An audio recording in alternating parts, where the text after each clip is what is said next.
Jæja Kári, flottur sigur, 2-1 sigur í Hemmifelli. Yes. Þið kannski byrjaði ekkert alltof vel. Nei, voru smá sloppy í byrjun en síðan skorum við mikilvægt fyrsta markið og það hjálpaði okkur aðeins. Síðan gáum við cheap hornspyrnumark, erum búin að blokkera allan leikinn og við klikkuðum aðeins og geggjaði að klára þetta síðan bara, alveg iðnaður í lokin. Sko eitt sem ég tók eftir, hvað pressan ykkar var góð. Bæði mörkin komu upp pressu. Var það svona uppleggið fyrir leik? Já, við vitum að fylkismenn eru djarfir, það má hrósa þeim fyrir það. Þeir vilja spila boltanum, þannig að við þurftum að reyna að grípa hann hjá þeim í neðstu línu þegar þá voru þeir galopnir, þannig að það voru fullt af stöðum fyrir okkur til að breyka á eins og við gerðum. Skorum 2 mörk úr því sem bara geggjað. Og tölum við markið þitt með vinstri. Núna varst hann rétt utan teig. Hvað varst að hugsa þegar þú bara lagðir í skotið? Já, ég veit ekki, hann er búinn að vera sjóðandi heitur vinstri. Búinn að skora með vinstri 3 leiki í röðulega sama skot, þannig að ég vissi að hann myndi syngja inn endurinn. Einmitt. Hérna, nú kannski varst þú ekki í síðasta leik, þú varst erlendis. Já. En nú var hann Hrafn Tómasson kominn í liðið, það var hann flotta leik mútið Greinarvík, hann var aftur flottur í dag. Já. Hvað finnst þér hérna hans byrjun hjá okkur? Já, þetta er bara geðveikur leikmaður svo allir vita. Hann var alltaf sturlaður þegar hann var ungur og bara að koma tilbaka á meiðslum og að sjá allir gæðin í honum. Þetta er bara leikstöðandi, þetta er Busquets, þetta er alveg player. Einmitt. Segðu mér aðeins frá dvölinni í Danmörku, hvernig voru æfingarnar úti og aðstæðan og allt þetta?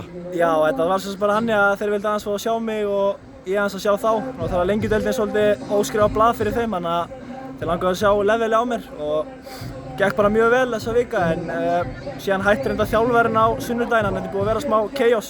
Þjálfarinn hætti sem að ég var hjá og svona, þannig að við sjáum bara hvað gerist.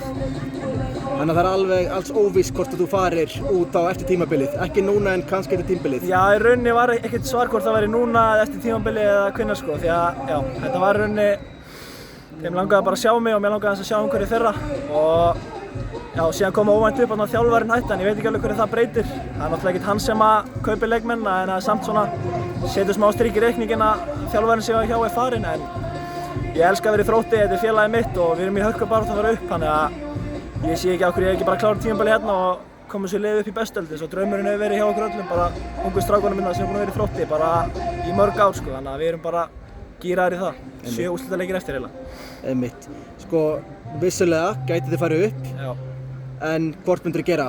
Fara út eða fara upp með Þrótti ef það myndi fara þannig? Það er erfitt að svara því núna, ég þarf náttúrulega bara að meta þetta ef eitthvað kemur upp en ég er blóðheitur Þróttar eins og allir vita, þetta er bara fjölskylda mín, allir hérna, fólkið, þjálfararnir, yngri flokkarnir, þannig að það er mjög erfið ákvörðun að fara frá Þrótti en ég er bara að sjá líka hvað hentar mér best, ég þarf líka aðeins að hugsa um mig ef ég þarf að taka þessa ákvörðun en ég elska Þrótt út á lífinu þannig að það væri mjög náttúrulega erfið ákvörðun að fara frá þeim, en ég þarf bara að sjá. Einmitt. Herru, bara takk hérlega fyrir viðtalið og til hamingju með sigurinn á markið. Takk hérlega.